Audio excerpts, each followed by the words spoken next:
तो चलिए आज हम आपको सुनाते हैं उत्तर प्रदेश के मुख्यमंत्री योगी आदित्यनाथ के सबसे अच्छे मित्र आजम खान के। मित्र इसलिए कह रहा हूं कि जब से भाई उत्तर प्रदेश में योगी आदित्यनाथ की सरकार बनी है तब से इनका सिर्फ ध्यान और पूरा फोकस आजम खान के ऊपर है। पहले तो आजम खान को जेल भिजवाते हैं, आरोप लगते हैं आजम खान के ऊपर मुर्गी चोर, बकरी चोर, भैंस चोर, भेड़ चोर, पता नहीं क्या क्या ऐसी ऐसी चीज़ों की चोरी में इनके ऊपर मुकदमे दर्ज हुए, कोई आप अंदाज़ा भी नहीं लगा सकते हैं। साथ ही साथ आजम खान के ऊपर जौहर यूनिवर्सिटी में घोटाले का आरोप लगा है और वहाँ पे ज़मीन कब्जाने के आरोप लगे हैं और इन सब चीज़ों को लेकर जेल जाना पड़ा। आजम खान तो गए ही गए, इनके साथ साथ इनके बेटे को भी लपेट लिया योगी जी ने, क्योंकि ज़्यादा प्यार है ना, अच्छे दोस्त हैं। तो आजम खान के बेटे को भाई योगी आदित्यनाथ ने ऐसा किया कि इसकी विधायकी ही चली गई। अब मामला क्या था, आजम खान के बेटे जो थे भाई, आजम खान का रुतबा था, सपा के बहुत ही बड़े नेता हैं, यानी कि बात की जाए तो इनडायरेक्टली में सपा में जब भी सपा की सरकार उत्तर प्रदेश में आती थी तो एक तरह से आप इनडायरेक्ट मान सकते हैं कि ये मुख्यमंत्री ही थे। आजम खान उत्तर प्रदेश के मुख्यमंत्री, मतलब कई बार बन चुके हैं मुख्यमंत्री इनडायरेक्ट में। तो भाई आजम खान की ये सारी चीज़ें चल रही थी और आजम खान ने अपने रुतबे का, पावर का पूरा उपयोग करते हुए अपने बेटे को उम्र ना होते हुए भी, यानी कि कम उम्र में ही जो योग्यता होती है विधानसभा लड़ने की, उससे कम उम्र में ही इनको फर्जी सर्टिफिकेट बनाकर, जन्म प्रमाण पत्र वगैरह बनवाकर इनको चुनाव लड़वाते हैं और अपने बाहुबल के दम पर चुनाव जितवा देते हैं। और फिर 2017 में होती है योगी आदित्यनाथ की एंट्री उत्तर प्रदेश के मुख्यमंत्री सीट पर और फिर उसके बाद लगातार अपने प्यार और स्नेह इन पर बरसाते रहे और आजम खान और साथ साथ बेटे को भी जेल भिजाने का काम किया। लेकिन इस समय आईटी के रडार पर कैसे आ गई हैं एकता कौशिक, ये भी जानने वाली बात है। एकता कौशिक कौन है उनके बारे में भी जानेंगे और एकता कौशिक का अखिलेश यादव से क्या संबंध है और साथ ही साथ बात करेंगे आजम खान से क्या संबंध है और आजम खान के बेटे से क्या संबंध है। एकता कौशिक को मीडिया के अनुसार ये बताया जा रहा है कि ये आजम खान की मुंह बोली बेटी हैं, यानी कि उनकी बिटिया है और बिटिया भी अब बिटिया पर भी योगी आदित्यनाथ की नज़र बन गई है।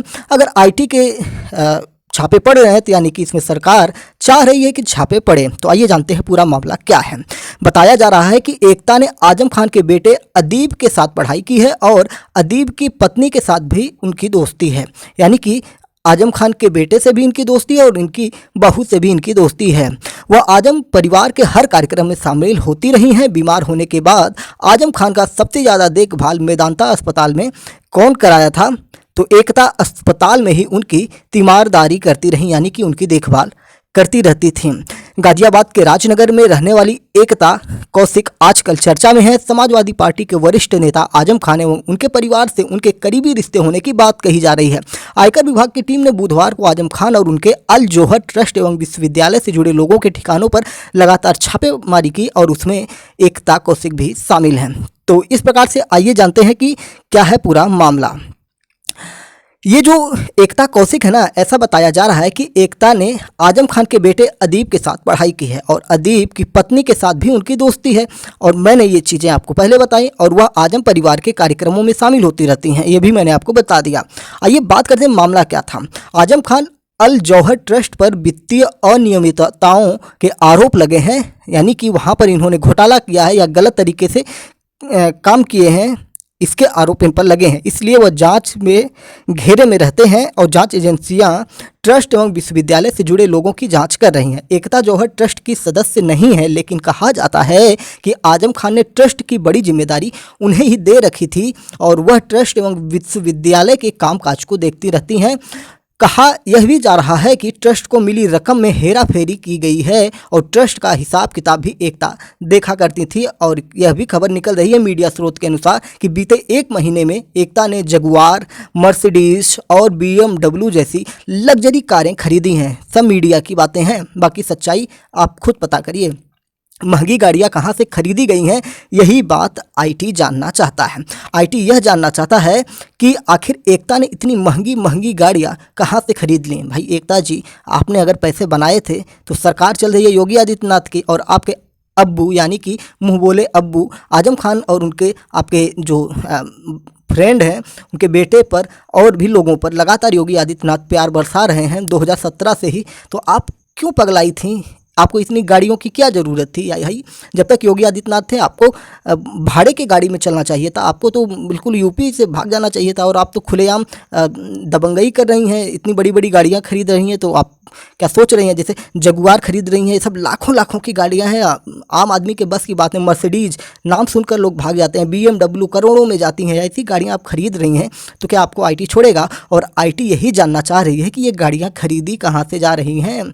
कहा जा रहा है कि एकता ने कम समय में बहुत ज़्यादा प्रॉपर्टी बना ली। यही नहीं, बीते कुछ दिनों में एकता का कई बार लखनऊ दौरा भी हुआ और ये दौरा भी संदेह के घेरे में है। IT की टीम एकता एवं उनके परिवार के लोगों से लगातार पूछताछ कर रही है और उनके घर में किसी के आने जाने की इजाज़त भी नहीं है। बात की जा रही है कि सपा अध्यक्ष के भी करीब में है क्या एकता, यानी कि अखिलेश यादव से भी इनके संबंध जोड़े जा रहे हैं। और लगातार हम आपको तस्वीरें भी दिखा रहे हैं कि किस प्रकार से लोगों से इनकी मुलाकात होती है। लेकिन तस्वीरों पर हम विश्वास नहीं करते हैं कि तस्वीरें आप किसी के साथ भी खिंचवा सकते हैं, लेकिन जाँच में सारी चीज़ें निकल जाएंगी। तस्वीर तो आप किसी के भी साथ खिंचवा सकते हैं। आजम खान और योगी आदित्यनाथ हाथ में हाथ डाले हुए किस प्रकार से जा रहे हैं, ये भी तस्वीर आपको देखने को यहाँ पे मिल रही है। IT विभाग ने 3 राज्यों में 28 से ज़्यादा जगहों पर रेड की है, छापेमारी की है और जांच टीम में 150 से ज़्यादा कर्मचारी शामिल हुए हैं। आजम खान से जुड़े जिन जगहों पर रेड पड़ी है उनमें सहारनपुर, सीतापुर, बुलंदशहर, लखनऊ, रामपुर, मेरठ, गाजियाबाद, सहारनपुर, सीतापुर और बुलंदशहर शामिल हैं। एकता समाजवादी पार्टी के नेता भी हैं। सपा अध्यक्ष अखिलेश यादव से इनकी करीबी भी बताई जा रही है और जिसकी वजह से अब बहुत ज़्यादा ये फंस चुकी हैं। यानी कि आजम खान की मुंहबोली बेटी आजकल आजम खान के संबंधों की वजह से ये फंस चुकी हैं। ठीक है, तो और भी चीज़ें अगर हम इनमें बात की जाए तो जौहर यूनिवर्सिटी का जो मामला है, कि जौहर यूनिवर्सिटी का जो मामला है वो मामला है क्या? तो भाई एक यूनिवर्सिटी बनी है। अगर हम बात करें पहले आजम खान के बारे में, जो नहीं जानते उनको बता दें कि आजम खान उत्तर प्रदेश के रामपुर से कभी सांसद हुआ करते थे। और आपको पता है ना कि जया प्रदा को भी इन्होंने कुछ अपशब्द बोले थे और जिसके बाद भी ये फंसे थे। क्या बोले थे? उनके अंडरवियर के कलर के बारे में बात कर रहे थे कि इस कलर का हो सकता है। तो इस प्रकार से ये लगातार फंसते रहे हैं। सपा महासचिव आजम खान पहले हुआ करते थे और आज भी हैं का ड्रीम प्रोजेक्ट जौहर यूनिवर्सिटी शुरुआतों से ही सुर्खियों में रहा है और इसके शिलान्यास और उद्घाटन में सपा की सत्तासीन पूरी सरकार आई थी। सपा सरकारों में हजारों मजदूरों ने दिन रात काम करके इस यूनिवर्सिटी को खड़ा किया था, लेकिन भाजपा सरकार आते ही यूनिवर्सिटी विवादों में घिरती चली गई। आजम पर अधिकांश मुकदमे भी इसी यूनिवर्सिटी को लेकर लगाए गए हैं कि इन्होंने 26 मुकदमे तो सिर्फ बात की जाए किसानों के ज़मीन कब्जाने के दर्ज किए गए हैं कि इन्होंने वहाँ के आसपास के जो किसान थे उनकी ज़मीनें कब्जा कर लिया है। और इनके ऊपर मौलाना मोहम्मद अली जौहर ट्रस्ट का पंजीकरण 1995 में करा लिया गया था और इसके अधीन मोहम्मद अली जौहर यूनिवर्सिटी की नींव मुलायम सरकार में 18 सितंबर 2005 को रखी गई थी। जब इसका उद्घाटन हो रहा था तो पूरी कैबिनेट के साथ तत्कालीन मुख्यमंत्री मुलायम सिंह यादव रामपुर में आए थे और उनका ऐतिहासिक स्वागत भी किया गया था। सरकार के कार्यकाल यानी कि 2007 में भवन बनाने का काम तेजी से चला, लेकिन बसपा सरकार आने पर इस काम में मायावती ने भी अड़ंगा डाल दिया था और काम धीरे चलने लगी। और सपा सरकार में तैयार भवन में ही दोबारा अपनी पार्टी की सरकार आने पर 18 सितंबर 2012 को कराया गया। इसमें तत्कालीन CM अखिलेश यादव अपनी पूरी कैबिनेट के साथ आए थे और इसके बाद ही यूनिवर्सिटी को विस्तार दिया गया। सपा सरकार में आजम की हनक का ही परिणाम था, उनकी दबंगई का, उनके चलन का ही प्रभाव था कि यहाँ होने वाले कार्यक्रमों में प्रदेश भर के नामी उद्योगपति नजर आते थे। राजनीतिक हस्तियों का तो अक्सर आना जाना रहता था और स्थिति यह थी कि हजारों की तादाद में मजदूर इसी यूनिवर्सिटी में रहकर रात दिन काम करते थे और लगातार इस बिल्डिंग को बना रहे थे। इसकी अगर हम क्षेत्रफल की बात करेंगे तो यह 1500 बीघा जमीन में बनी यूनिवर्सिटी में कई विशाल भवन तैयार किए गए हैं। 2015 में ही श्रम विभाग की ओर से एक शिकायत पर यूनिवर्सिटी को लेबर शेष जमा करने के लिए नोटिस जारी किया गया था, यानी कि इतने लेबर यहाँ पर काम कर रहे थे, 24 घंटे काम चलता था। तब यूनिवर्सिटी के भवनों की कीमत 2000 करोड़ आंकी गई थी और यूनिवर्सिटी में 38 इमारतों के साथ ही 4 दीवारी का आकलन किया गया। इसके बाद मेडिकल कॉलेज का भवन भी तैयार कराया गया था। हालांकि भाजपा सरकार में आजम खान ने आकलन पर आपत्ति की, फिर कीमत सिर्फ 147.20 करोड़ रुपए रह गई और इसका लेबर से 1,36,37,000 आका गया था। शेष जमा न कर पाने पर यूनिवर्सिटी की इमारतें कुर्क कर ली गई थी और बाद में यह मामला हाई कोर्ट तक पहुंचा तब यूनिवर्सिटी ने शेष की रकम जमा कर दी। हालांकि इस आकलन को गलत बताकर आजम खान यूनिवर्सिटी के द्वारा इस पर शिकायत भी की गई थी। यूनिवर्सिटी की अगर हम बात करेंगे कि विश्वविद्यालय में किस प्रकार के कोर्स चलते हैं, तो यहाँ पे 25 कोर्सों की पढ़ाई कराई जाती है, जिनमें BA, BSc, BTech, B.Pharma, B.Com, BLB, LLB, BA, LLB, BMC, B.Ed, BCA, BBA, MBA, MSc, MA, MTech, MCom, LLB, MCA, D.Pharma, मतलब बहुत सारी एकदम 25 कोर्स हैं जिसमें पूरा मतलब ज्ञान की बौछार करते हैं। रामपुर में सबसे बड़ा ज्ञान के बौछार करने वाला जौहर यूनिवर्सिटी ही आपको ये देखने को मिल जाता है। मुकदमों में फंसे थे आजम खान, तो आजम खान के खिलाफ 84 मुकदमे कोर्ट में विचाराधीन हैं। 3 में सजा हो चुकी है, वह 2.25 साल से जेल में ही रहे। ईडी ने भी उनके खिलाफ केस दर्ज किया है। आजम के अलावा उनके स्वजन पर भी मुकदमे विचाराधीन हैं।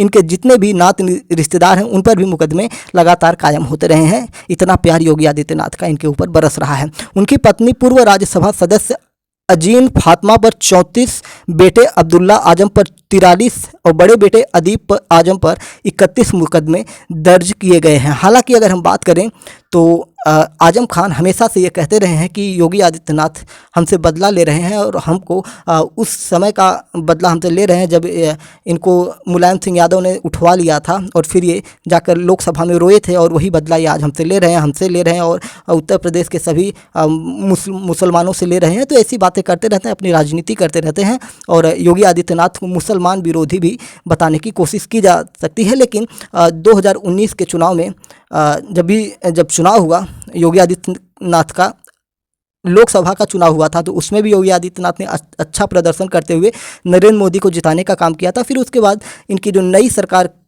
बनी उसमें भी इनको बम पर बहुमत के साथ दोबारा से उत्तर प्रदेश का मुख्यमंत्री बनने का गौरव हासिल हुआ।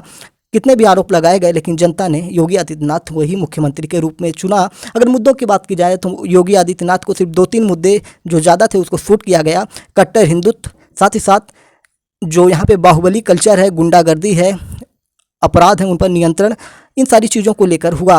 खैर, योगी आदित्यनाथ पर सबसे बड़ा इल्ज़ाम लगता है कि उत्तर प्रदेश में बेरोजगारी चरम पर है और बेरोजगारी को रोकने में नाकाम रहे हैं। तो ऐसा आरोप छात्रों के द्वारा भी इनके ऊपर लगाया जाता है। खैर, अब तो लोकसभा का चुनाव भी आ रहा है और देखने वाली बात है कि क्या योगी आदित्यनाथ का जलवा अब भी उत्तर प्रदेश में बरकरार है क्या।